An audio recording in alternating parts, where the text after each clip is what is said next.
Amigos, amigas, bienvenidos, bienvenidas a Cuestión de Enfoques. Soy Miguel Cáliz Martínez. Estamos en ICN, una nueva conciencia. Nuevamente con ustedes para hablar de los temas que hacen portadas y titulares y que usted sigue en redes sociales por icn.digital.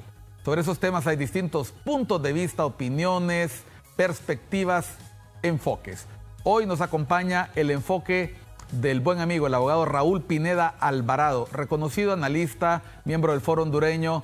Saludos, abogado Pineda Alvarado, hasta algún lugar, un rincón de la hermosa y vieja Tegucigalpa. Buenas tardes, don Miguel, es un placer saludarlo. Bueno, vamos a hablar de temas que son de nuestro mutuo interés. Tanto el abogado Raúl, vamos a decirle Raúl, tanto Raúl como su servidor, amamos profundamente este país y queremos verlo en una mejor posición. Pero a veces las circunstancias y de manera particular los hondureñitos y hondureñitas, como decía un viejo amigo común, como que no quieren que eso pase. Vamos a hablar un poco sobre el contexto actual del país, qué está ocurriendo en el país, qué nos deparan los próximos meses y aprovechando para eso la mirada aguda, perspicaz y siempre bien informada del abogado Raúl Pineda Alvarado.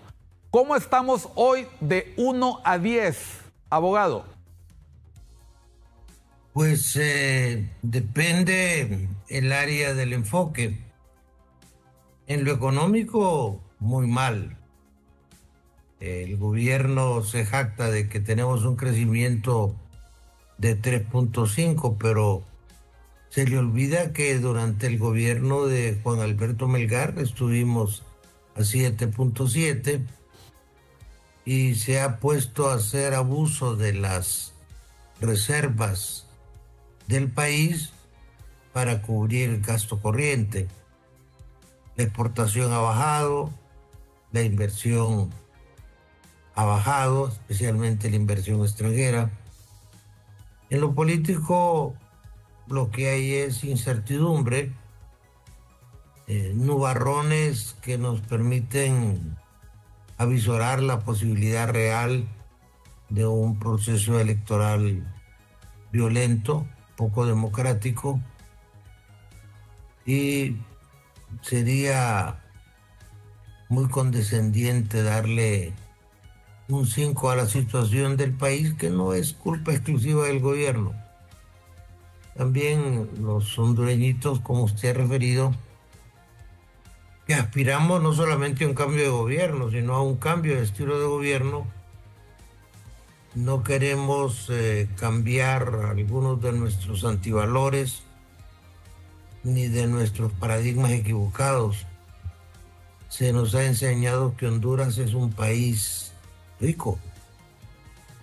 Honduras no tiene petróleo, no tiene litio, no tiene cobre. Puede generar algún potencial en materia turística porque tenemos turismo de montaña, turismo de mar, arqueológico.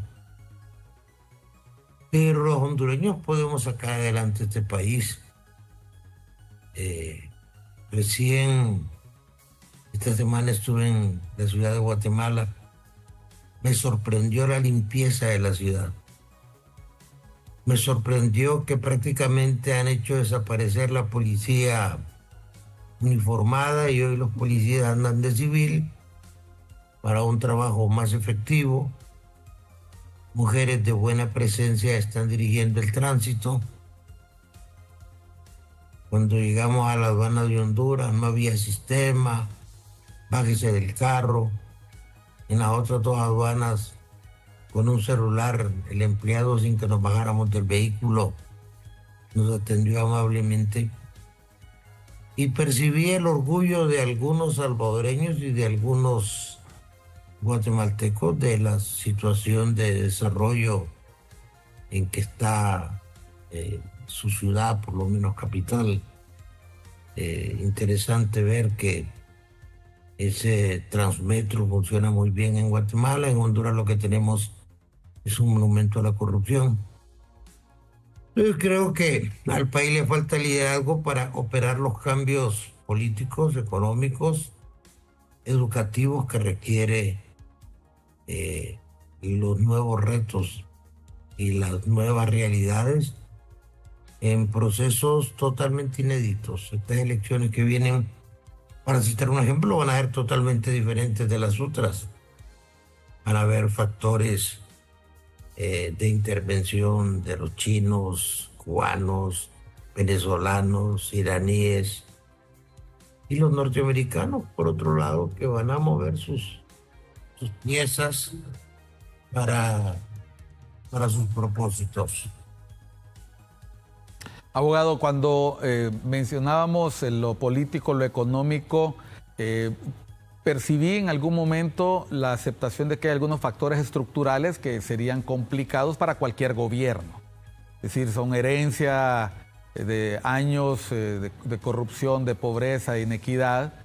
Sin embargo, concluye la observación con se necesita liderazgo para poder afrontar esta situación. En Guatemala y El Salvador son países del Triángulo Norte, tienen desafíos similares a nosotros en lo estructural, complejas situaciones políticas por razones que sobra decir aquí, ¿verdad?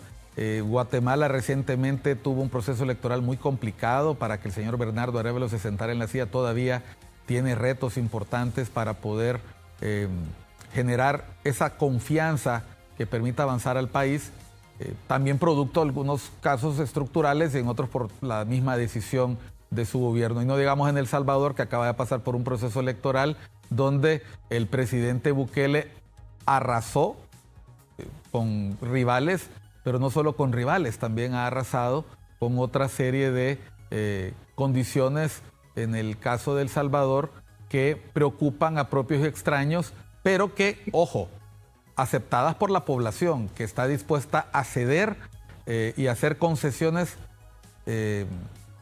a cambio de seguridad. ¿Cómo estamos en seguridad en Honduras? ¿Cómo estamos en el tema del fortalecimiento institucional, los desafíos que están enfrentando El Salvador y Guatemala? Primero, no hay que equivocarse de una cosa. Liderazgo no tiene que ver con democracia. Los líderes que tienen el mayor respaldo popular no son precisamente demócratas. Uno es Putin, el otro es Deng Xiaoping. Estos tienen el apoyo pleno de su pueblo, pero no son demócratas. Nosotros tenemos democracias fundamentadas en las elecciones, lo que modernamente se llaman democracias liberales, democracias que llegan como llegó Hitler, con respaldo popular, pero que en el desempeño de la función pública se convierten en gobiernos autoritarios. Pero Honduras es un país modesto, un país pequeño. ¿Cómo es posible que para un proceso interno se pidan 1.300 millones para financiar y hacer un ejercicio político que ya conocemos en qué va a terminar? ¿Qué tanto costará reducir el periodo de las campañas políticas que permiten una publicidad durante 3 meses?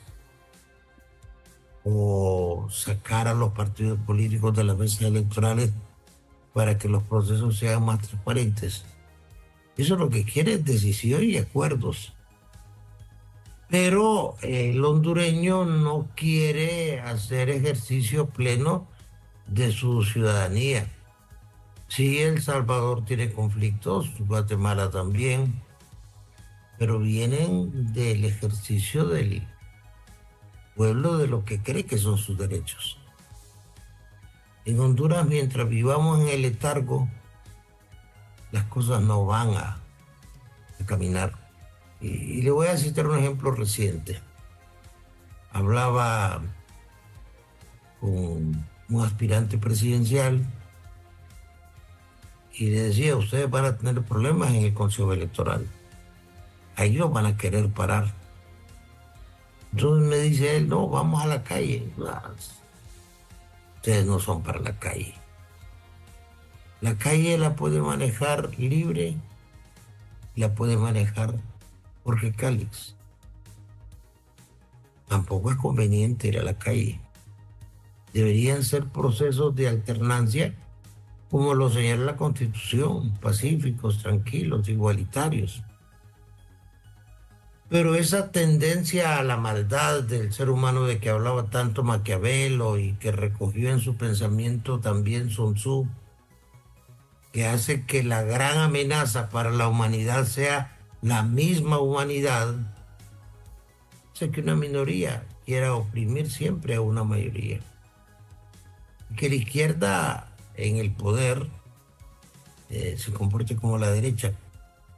Yo creo que el gobierno, y más bien Libre, cometió un gravísimo error con eso del Foro de Sao Paulo. Si alguien tenía duda de qué modelo económico, político y social pretende la dirigencia de Libre imponer en Honduras, eso ya no existe. Pero esta es la sociedad más conservadora de Latinoamérica. Entonces eso va a ser un problema para Libre. Raúl, ¿cómo es la autocrítica de los partidos? Pregunté hace un rato con el tema de seguridad. Nosotros hemos escuchado a un ministro de Seguridad afirmar que la percepción de inseguridad la provocan las redes sociales. ¿Eso es autocrítica o es pretexto?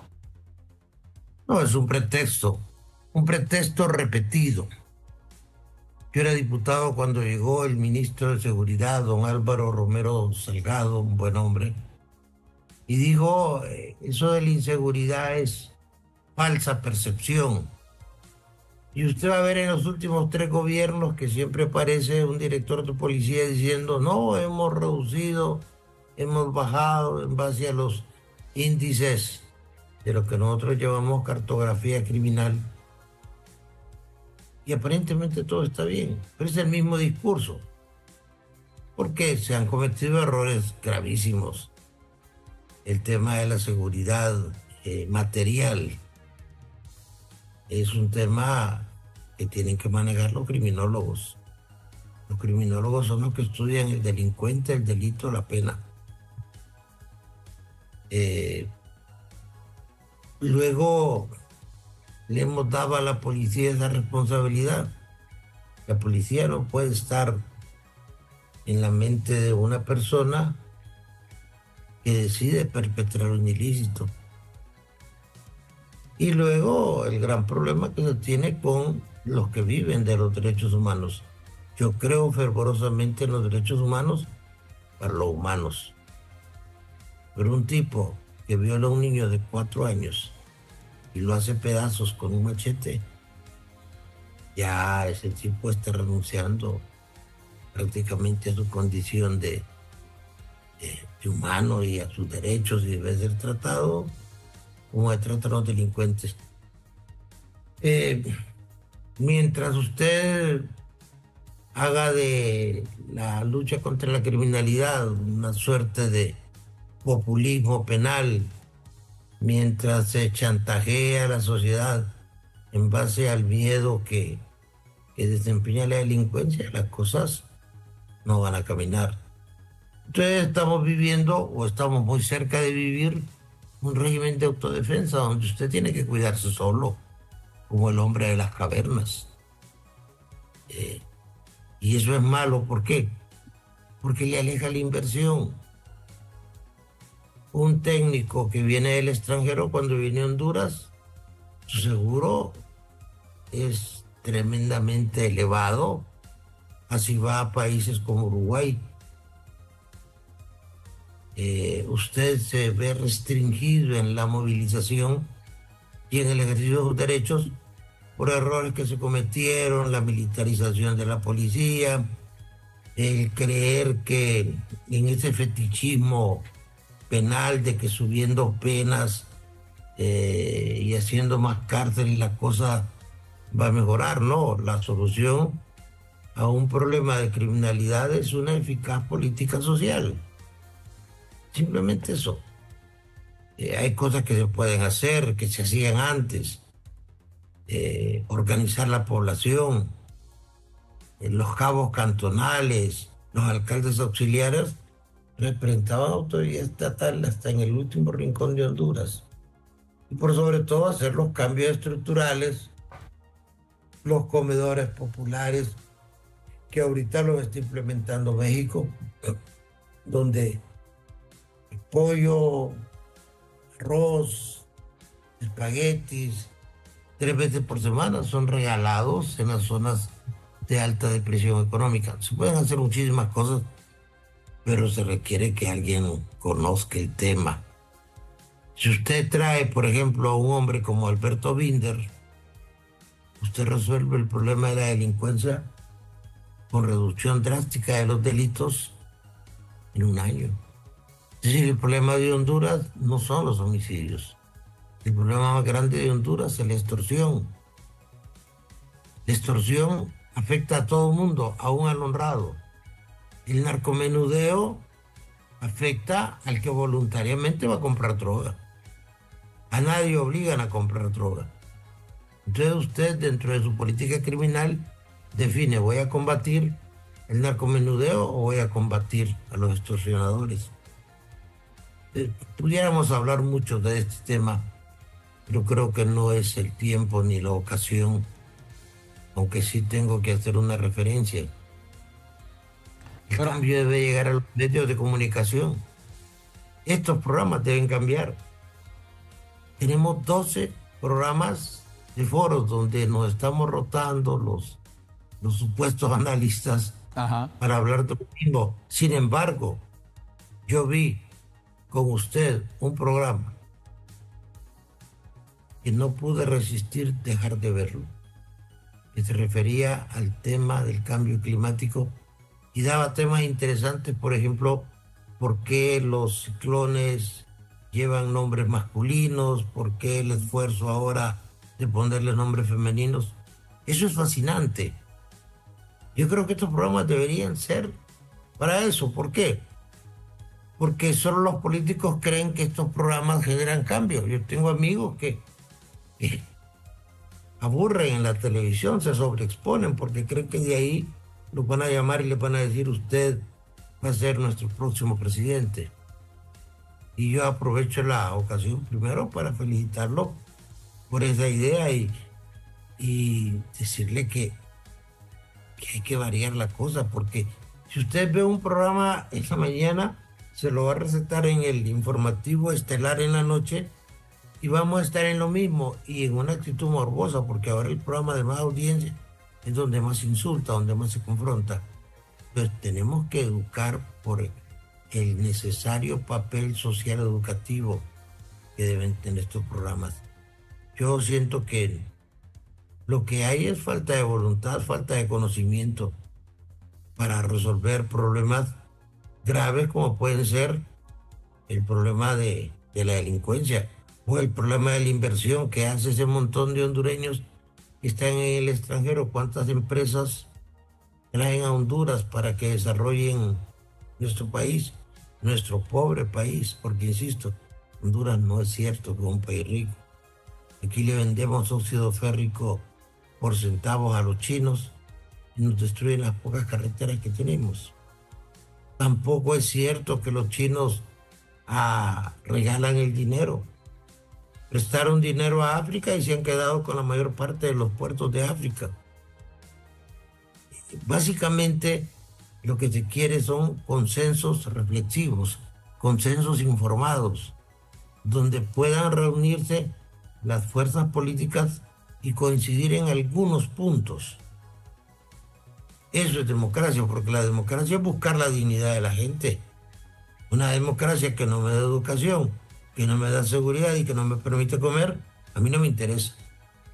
Bueno, Raúl, eso me hace recordar la frase de Nelson Mandela, ¿no? ¿De qué le sirve al pueblo tener parlamento? ¿De qué le sirve tener presidencia, ministros, instituciones, si tiene hambre, si no tiene vivienda, si no goza de derechos? El concepto de democracia se vuelve vacío. Vamos a ir al primer corte para volver con el abogado Raúl Pineda Alvarado, que nos ha hecho un reto en este momento al programa. ¿Cómo hacer para que estos programas dejen de ser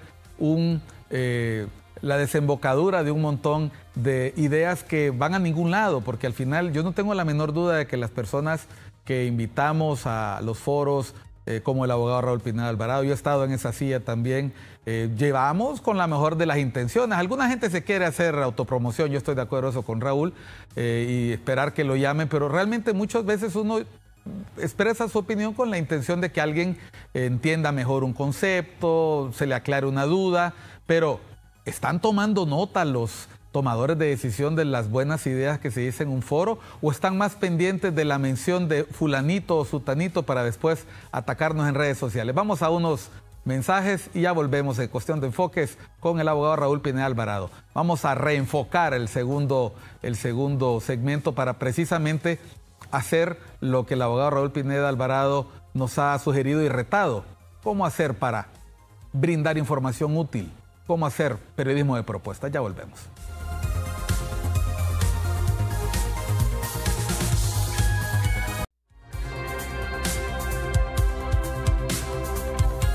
Continuamos en Cuestión de Enfoques con el abogado Raúl Pineda Alvarado, abogado, analista y una persona que siempre aporta ideas con esa mirada crítica y con esa voz punzante que siempre tiene. En el primer segmento estábamos hablando, intentando hacer una calificación de cómo se están abordando los problemas en Honduras, qué tanto hemos avanzado. Y digo hemos porque aunque se trata de gobierno, autoridades, pues han llegado ahí por el voto precisamente para responder a los grandes problemas del país. Nadie pide que los resuelvan en 4 años, pero uno espera que por lo menos se sienten los cimientos, se siembren las piedras fundacionales de ese cambio deseado. Raúl, pregunta, ¿tenemos en Honduras el talento para salir adelante? En algunas materias sí. Recién hablábamos de los criminólogos. La potencia mundial en criminología es México. Tiene 22.000 criminólogos. España debe andar en 1.500. Francia no tiene facultad de criminología, se van a estudiar a Bélgica.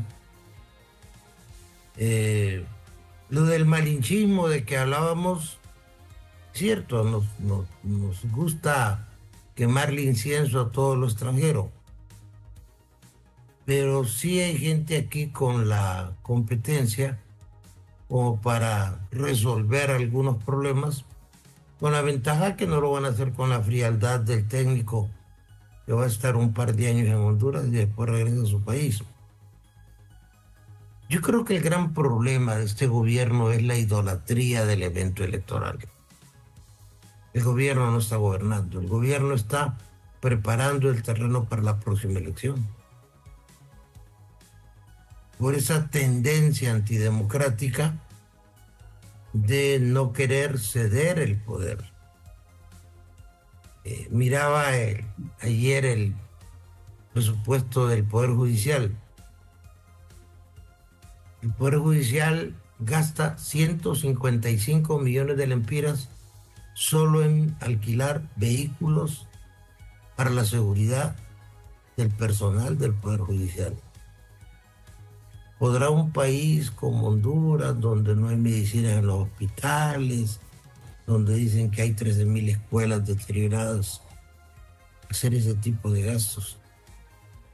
Y usted se sorprende que nadie toque esos temas, ¿va? Es decir, aquí vivimos pensando con una visión casi deportiva. ¿Quién va a ganar la próxima elección? Y a veces con un componente morboso. Yo veo un gobierno frustrado, estresado tremendamente, porque las cosas no le están saliendo a Zelaya y a su grupo como él había pensado. Es decir, no quiere entender que la esencia misma de la democracia es la alternabilidad. Entonces aparece el hermano de la designada, de la candidata oficialista, diciendo que hay que darle con el machete a los liberales. Eso no pone en nada y refleja lo que el sociólogo Roscoe Pound dice, la relación frustración-agresión. Nos frustramos, y como estamos frustrados porque las cosas no salen como nosotros queremos, nos volvemos agresivos. Luego hay un libro interesante que nosotros tenemos que repensar el modelo democrático. Un libro famoso, probablemente el más famoso, escrito por Alexis de Tocqueville, La democracia en América, Estados Unidos. El tipo habla de que qué bonito, que todos somos iguales y todos podemos votar. Y va a una mesa electoral, a un colegio electoral, y ve que los blancos están votando y los negros están afuera. Y pregunta, pero la ley autoriza a los negros a votar, y le dicen afirmativo. Ellos legalmente pueden votar, pero el negro que entre aquí lo matamos a palos. Entonces, eso está pasando en Honduras. Le estamos atribuyendo a la ley facultades milagrosas, mágicas a veces, cuando el problema es la operatividad. El problema es serio en cuanto a temas como el respeto de la autoridad policial con el ciudadano. Yo todavía siento que el ciudadano tiene temor cuando hay un operativo en la carretera, o se siente un tanto angustiado cuando en la noche va a su casa y hay un operativo, porque la actitud de la gente de policía es ver en qué te agarro para meterte preso. Siento que los jueces, desmotivados, con problemas psicológicos en su mayoría, no le están dando a este país la justicia que merece. Los políticos, definitivamente que por milagro de equilibrio andan en dos patas, muchos de ellos, creen que somos estúpidos y nos siguen vendiendo a clichés, promesas algunas de muy mal gusto, siguen acarreando gente y no quieren hacer cambios democráticos que surgen de una propuesta consensuada. Yo no creo que por muy grandes que sean las diferencias entre un partido y otro, no lleguemos a acuerdos sobre temas como la salud, como la educación, como el empleo. 4 o 5 puntos donde no vamos a confrontar, y el gobierno que siga le va a dar continuidad al proyecto, porque aquí inventamos la democracia cada 4 años. Raúl, planificación. Cuando Raúl menciona eso, se me viene a la mente una planificación que trascienda planes, que trascienda programas de gobierno, si es que los hay. Cuando uno piensa en la economía, todos queremos que el país crezca, todos queremos que el país sea competitivo, todos queremos que haya suficientes ingresos para satisfacer las necesidades de la población, todos queremos...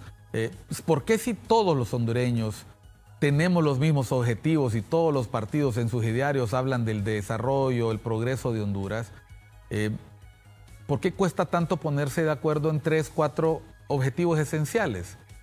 Cuando la guerra del Salvador, eso me lo cuentan porque yo estaba recién nacido, no hubo ningún problema en unirse alrededor del presidente, que en ese caso era un jefe de Estado, ¿verdad? Aunque en ese momento era constitucional el mandato del general Osvaldo por la Constitución del 25. Y no fue nada complicado ponerse de acuerdo porque había una amenaza común.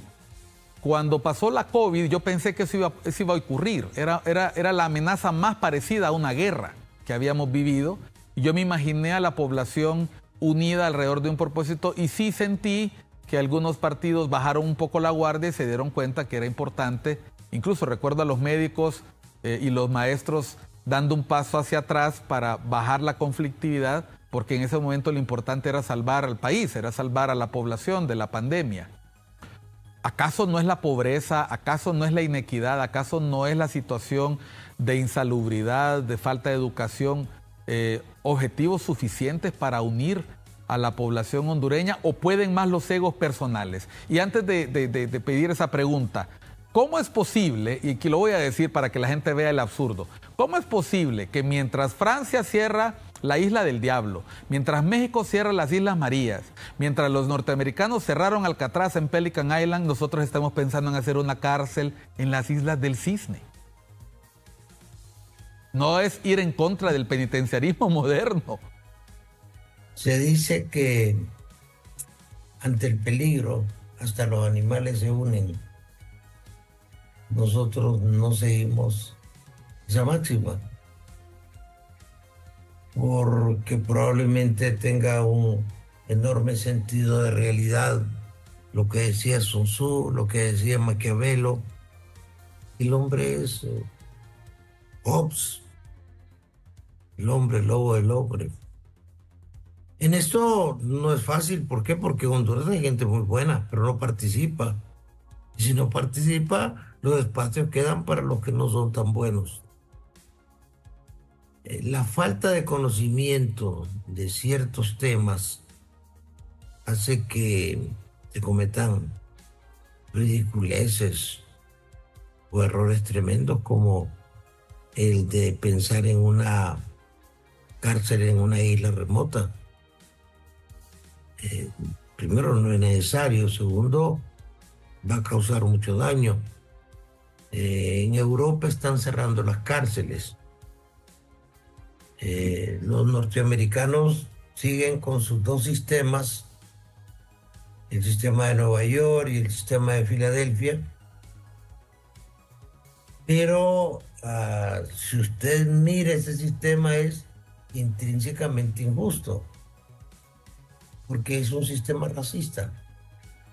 Los que están en estas prisiones de alta seguridad son latinos y negros predominantemente.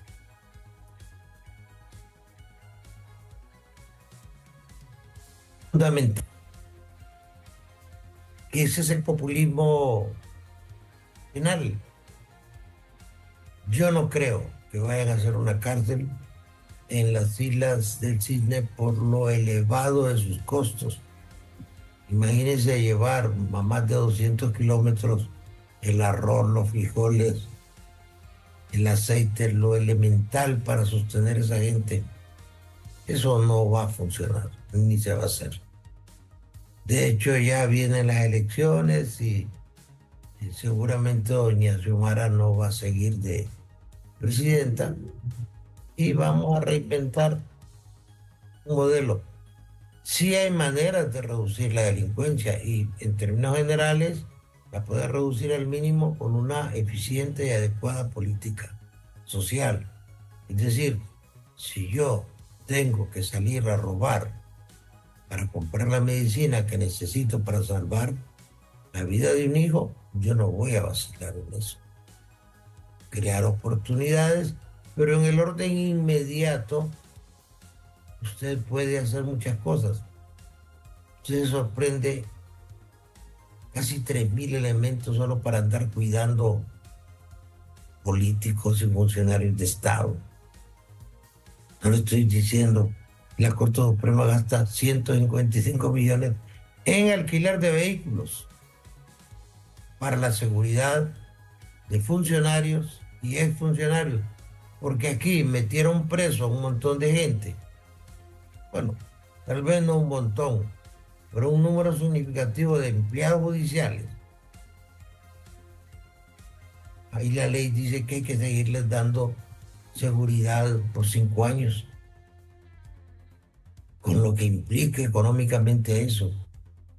Entonces el policía o el soldado que debe estar en la calle, que debe estar cuidando los bienes y las personas, anda cuidando políticos en un acto de ostentación donde nos restregan en la cara el hecho de ganar una elección les da el derecho para cometer todo tipo de abusos.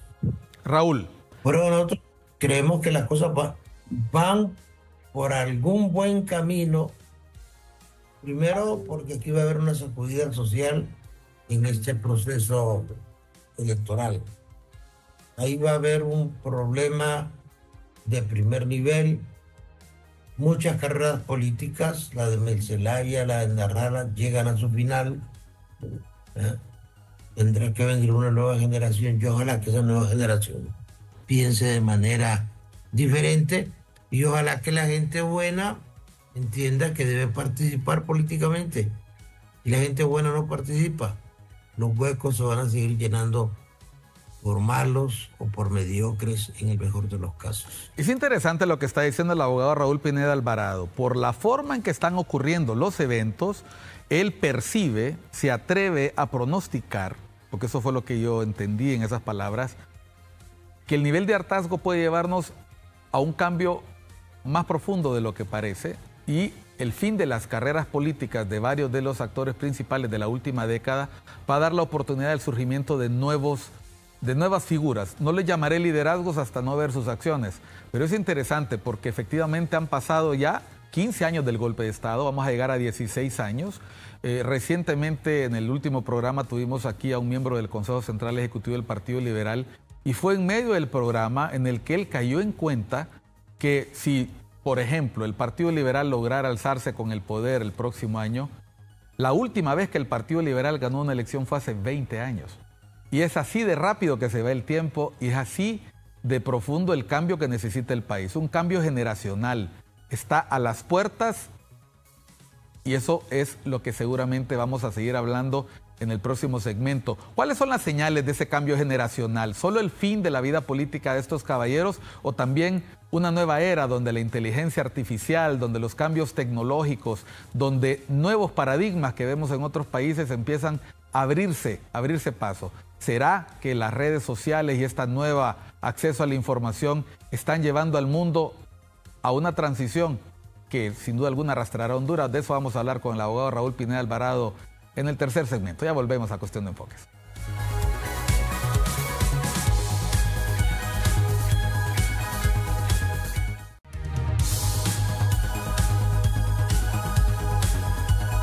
¿Cuánto?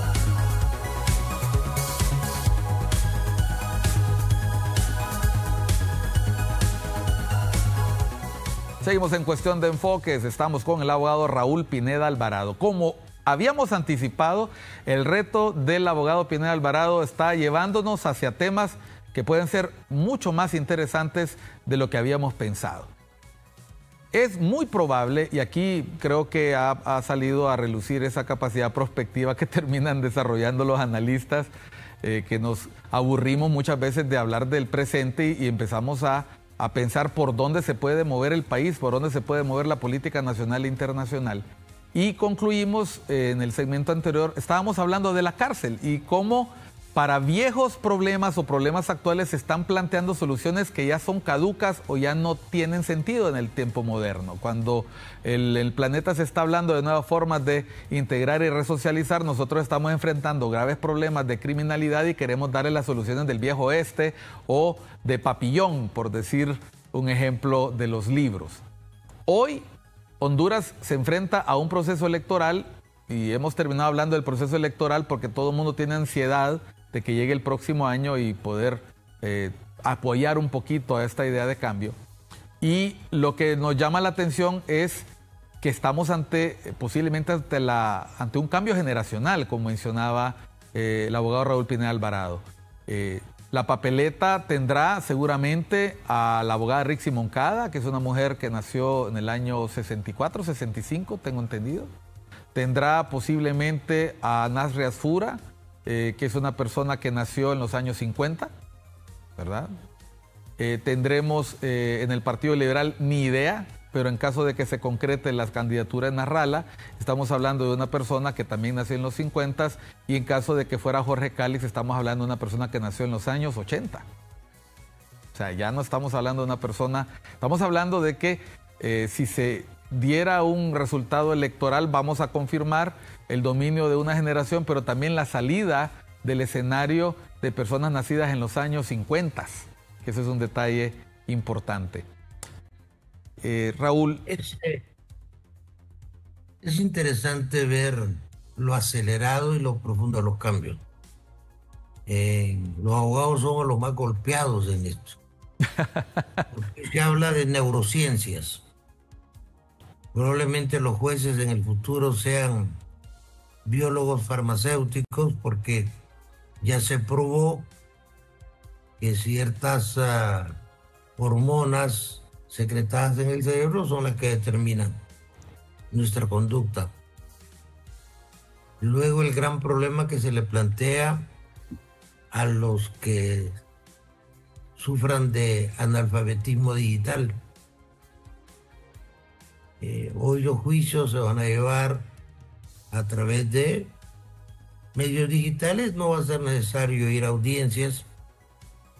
Y esos cambios tan acelerados, ahí tenemos que ir o nos van a llevar, porque si no estamos fuera.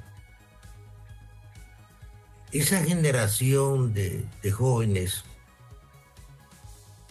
esperanzadora, porque muchos de ellos primero repudian la corrupción. Esa es una característica de los jóvenes. Sienten rechazo por la corrupción. Saben que es muy incómodo ir a vivir en otro país. Y se dan fogonazos de personas que destacan con limitaciones siempre en otras sociedades, pero que aquí pudieran hacer algo más en función de su relación de pertenencia. Pero esa generación está enfrentada con la generación de la caverna, los que yo digo que por milagro de equilibrio andan en dos patas, ¿verdad? Ese es el gran conflicto. Ahora entra el fenómeno geopolítico. En esta elección van a meter la mano los cubanos, que ya meses están aquí asesorando, los mexicanos que mandó López Obrador y los venezolanos que pretenden, en función de un conflicto muy, pero muy lejano, hacer de Centroamérica un área de influencia para sus actividades contra los Estados Unidos. No es lo mismo lanzar un misil contra Washington desde Moscú a lanzarlo desde Managua o desde Tegucigalpa. Es decir, la correlación de fuerzas desde el punto de vista de las guerras modernas, que habíamos creído que ya no iban a haber guerras, cambia por razones geográficas. La comunicación comercial que se va a dar con eso que yo considero que todavía es una utopía, el tren interoceánico, pero que si usted analiza, el único país que tiene puertos de aguas profundas con instalaciones más o menos aceptables es Honduras, porque en el resto de Centroamérica no hay puertos importantes. Va a generar un conflicto entre Estados Unidos y China. China quiere llegar al gran mercado norteamericano a través del Pacífico. Todo ese tipo de problemas va a tener que resolverlos un presidente hondureño, y tiene que cambiar ese modelo de ser presidente con un centralismo enfermizo. Deben ser los equipos los que trabajan, el que más conozca el tema. Ese debe resolver salud. El presidente debe ser algo así como un director de orquesta, un político. No tiene que andar inaugurando escuelitas ni canchas de fútbol. Creo que debe ser una persona con una visión de futuro que permita en este momento hacer flotar el país, porque el país ha perdido muchísimos años, pero muchísimos años. Y hoy observamos que no estamos preparados para nada. Vino la epidemia del COVID, no hallábamos qué hacer. Luego vinieron los problemas del cambio climático, del que nos hemos reído, y no hallábamos qué hacer. Yo creo que hay cosas que puede hacer un presidente, es decir, con los estudiantes, iniciar un gigantesco proceso de reforestación, prohibir la explotación que se hace en los aserraderos por 10 años. Ese tipo de cosas son las que tiene que manejar un presidente. No ser el personaje omnisciente, omnipresente, sin cuya voluntad no se resuelve nada, y que tenga como el eje de su vida ganar la próxima elección. La elección solo dura 10 horas. Y en Honduras, lamentablemente, la gana el que tiene recursos. un spot publicitario en prime time en televisión le cuesta $1,800 una mención. Entonces, todo tenemos que reinventarlo, todo tenemos que repotenciarlo, todo tenemos que reacomodarlo si logramos hacer algunos acuerdos. Es vergonzoso que aquí se diga que porque Libre ganó las elecciones hay que sacar a los funcionarios públicos del otro partido, aunque sean muy competentes. Y luego ver el país, vernos como país, qué tanto nos sentimos orgullosos del país que tenemos. Ese sentimiento de orgullo que Raúl Pineda Alvarado encontró en Guatemala y que nosotros hemos visto en otras naciones, que ha sido uno de los principales retos que acometen presidentes. Recuerdo en algún momento en el Ecuador, cuando Rafael Correa acababa de llegar al poder, uno de los principales retos que ese gobierno procuró hacer fue sacar a los ecuatorianos de ese sentimiento de frustración que habían producido las crisis políticas que habían vivido ellos en los últimos 10 años, casi como Argentina, 3, 4 presidentes en poco tiempo. En el caso de El Salvador uno empieza a sentir ese mismo sentimiento cuando uno habla con un salvadoreño, Raúl. Los salvadoreños de manera indirecta, a través de las acciones de un presidente al que no se le puede discutir liderazgo en ese sentido, empiezan a sentir orgullo de lo que hace su dirigente. Aunque no baste, es un primer paso. Aquí necesitamos, ¿qué cualidades debería de buscar la gente en el líder o lideresa que debe dirigir al país? Además de salir de esa mirada sectaria que implícitamente entendimos no debería ser el norte de un dirigente que quiere unir al país en pos de un propósito, en pos de un objetivo y visión comunes. Primero debe ser un patriota, debe amar profundamente su país. Luego debe ser una persona con clara tendencia democrática, que respete al adversario, que tenga la capacidad de ser permeable a iniciativas que no vengan necesariamente de la facción política que lo apoyó. Tiene que tener espíritu de integración. Si el más conocedor de la materia económica está en un partido que no es el mío, yo tengo que llamarlo para beneficio de todos. Y debe ser íntegro, probo, intolerante frente a la corrupción. Porque ese es el otro problema. Se habla todos los días de corrupción, pero la corrupción no es precisamente el tema que más agobia, que más preocupa a los hondureños. Es el desempleo, la inseguridad y, en tercer lugar, la corrupción. Pero aquí nosotros estamos clamando porque vengan extranjeros a combatir la corrupción, porque nosotros nos declaramos implícitamente incapaces de hacerlo. Queremos ahorita, pero ya de urgencia, un presidente que haga reformas políticas.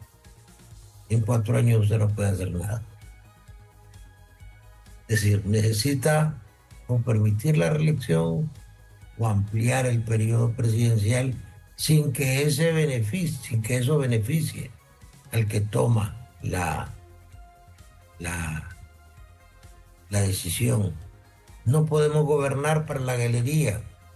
Aquí se vive gobernando para el gran público, para el que nos va a servir para ir a votar en un proceso que dura 10 horas.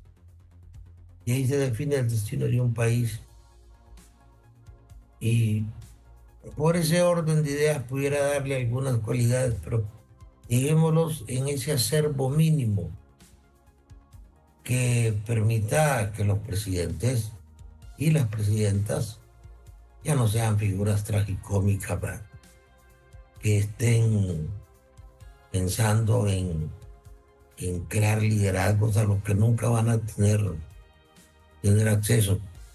Y un factor muy importante que se va a dar en esta elección es la participación extraterritorial. No le quepa a usted duda que los venezolanos van a querer meter la mano en el proceso electoral hondureño. Son los expertos en ese tema. Pero que los norteamericanos van a hacer lo que hicieron en la última elección también. Generar salvaguardas para evitar un fraude electoral. Entonces, hoy, por la ruta que vamos a un enfrentamiento callejero. Por la ruta que vamos a una polarización mayor de la sociedad y no definimos los problemas que vamos a resolver. La inflación, para mí, es el principal problema de Honduras. Vaya a comprar algo a los mercados. Algunas tiendas de categoría ya no están tan bien surtidas. ¿Por qué? Porque no hay acceso a dólares. Y esos problemas que deberían ser el tema de la agenda nacional, no si Narrala puede participar en el Partido Liberal o si Jorge Cali puede participar como candidato liberal sin tener los 4 años y la cotización que demandan los estatutos. Esos son temas irrelevantes. La inflación, el aspecto económico, porque sin una estabilidad, sin una sostenibilidad democrática no va a haber ni salud, ni seguridad, ni educación, ni paz.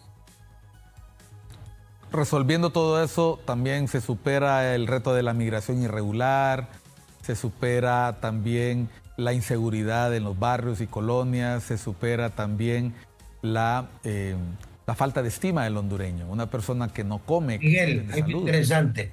¿Cuánto gana un trabajador de la construcción en Alemania? Gana 38 euros. En Estados Unidos gana $40. En Honduras ganan 45 lempiras. ¿Cómo no se van a querer ir? Si la hora de trabajo en Honduras le genera 45 lempiras. Y en Estados Unidos, en construcción, gana entre 38 y $40. Por eso hay que establecer la oportunidad de que ahorita los norteamericanos están sacando sus fábricas de China. China ya tiene problemas económicos y crear un ambiente favorable a esas inversiones. Pero aquí también el trabajador hondureño solo sabe hablarle de cláusula salarial, solo sabe hablarle de sus derechos, no desempeña sus deberes. Usted se siente raro cuando va a una oficina pública y lo tratan con respeto y consideración. Se siente como que algo no anda bien y tiene que ser un gobierno fuerte. Pero aquí cualquier malviviente decide tomarse la principal carretera del país y ahí lo tienen 3 y 4 horas a usted hasta que le da la gana a un fulano. Y el gobierno debería decir, se reconoce plenamente y se garantiza el derecho a la protesta. Pero tomarse los caminos, tomarse las calles, eso no lo vamos a tolerar. Eso es seguridad jurídica. Eso es seguridad material. Usted mire el fenómeno que se está dando en nuestra ciudad. La gente actúa por impulso. Un pequeño choque determina que se bajen los 2 conductores, se agarran a puñetazos. ¿Por qué? Por el estrés de la gente. Mira problemas absurdos. Hay un gran congestionamiento. Busque un policía de tránsito. Tenemos 20.000 policías, pero después de las 4 de la tarde usted no hay un policía de tránsito colaborando en evitar la violencia. Y si lo haya para que le pite y le haga una esquela. Esa es la mentalidad. Pero, reitero, busque un policía de tránsito. En las zonas de alto congestionamiento no hay. Y aún así se atreven a decirnos que las cosas andan no bien, andan muy bien. Yo no sé cuánto tiempo dedican los oficiales de la policía para andar de programa en programa. Antier estaban en todos los canales. Y ese no es punto de ellos. Eso no es trabajo de ellos. Son un relacionador público. y vayan a combatir la delincuencia. Pero como no hay cabeza que los controle ni quien los dirija, porque el ministro lo que quiere es retirarse tranquilamente a sus cuarteles de invierno cuando llegue el cambio de gobierno, o ser diputado, o el director no tiene la suficiente autoridad, o la organización policial no se presta para tomar decisiones. Pero el problema es un problema de actitud mental. De todo mundo, usted ya va a una oficina, no hay sistema, no está el empleado, anda en el seguro. Es un arsenal de argumentos para que las cosas no se hagan, en lugar de tener como satisfacción personal el despachar al usuario y ser que le pague el salario, con la sensación de que fue tratado con respeto y consideración. Eso es fundamental.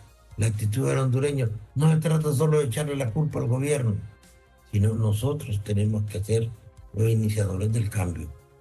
Raúl, voy a aprovechar porque me siento tentado a hacerlo. El miércoles pasado, anteayer, yo tuve una gratísima experiencia en la oficina de atención al cliente de la Empresa Nacional de Energía Eléctrica en un centro comercial que está aquí cerca del Boulevard Morazán. Una atención excelente. El joven que me atendió se llama Oscar. Me acabo de acordar del nombre porque eficiente, calidad humana. Cuando salí de ahí hoy me llegó el reporte de que la orden de trabajo ya va en curso. Sí hay ejemplos, creo yo, de gente que hace bien su trabajo. Yo no me sentí, y voy a decirlo porque me sentí retado, yo no me sentí que estaba en una oficina pública. Yo quiero felicitar públicamente por lo menos a la persona que dirige esa unidad. Ahora voy a esperar que la gestión se haga en tiempo y forma, pero creo que sí se puede, yo creo que sí se puede cambiar esa impresión que normalmente da la oficina pública de que uno entra a un lugar donde lo recibe un monstruo de 1000 cabezas y de un laberinto burocrático del que no va a salir.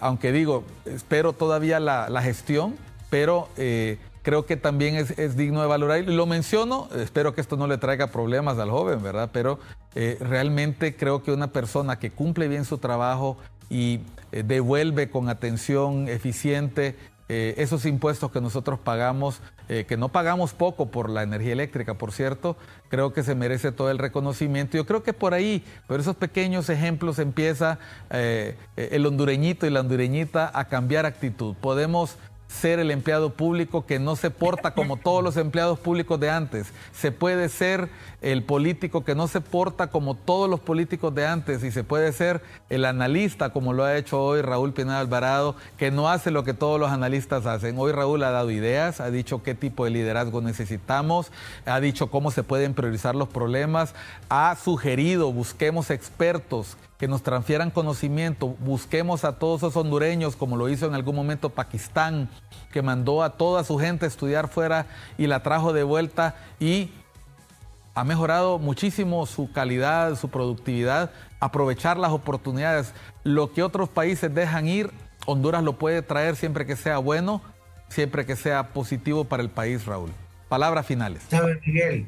Algo interesante de ese pequeño detalle de haber sido bien atendido en una oficina del Estado. ¿Qué estímulo, qué reconocimiento, qué premio se le da al empleado eficiente? No se le da ninguno. Alguna vez yo le propuse a Gabriela Castellanos que se diera un premio a la probidad. Yo creo que reconocer en un programa que hay un empleado bueno en una oficina de la ENE no solamente lo distingue a él, sino que distingue a toda la oficina. Es correcto. Mejor maquilla el sistema. Y creo que ese es un mecanismo que también debe utilizarse, así como lo utilizan las grandes cadenas. El empleado del mes. Rápidas. Sí, sí. Es un estímulo. Y creo que aquí la mentalidad ha sido tonto porque no robó, tuvo la oportunidad y no aprovechó. Esa es la mentalidad cuando alguien sale de un cargo público y queda en precariedad económica. Tuvo oportunidades, hombre, no la aprovechó. Raúl, o esos premios de ministro del año que hacen algunos diarios y los ministros ponen a sus empleados a mandar cartas y a llenar encuestas para ganar el puesto y no dejan que sea la ciudadanía la que abiertamente lo reconozca. Una manipulación vulgar. Pero yo siento que parte de ese cambio, parte de esa nueva actitud está en lo que acabas de hacer. Sí. Me atendió bien un fulano. Sí.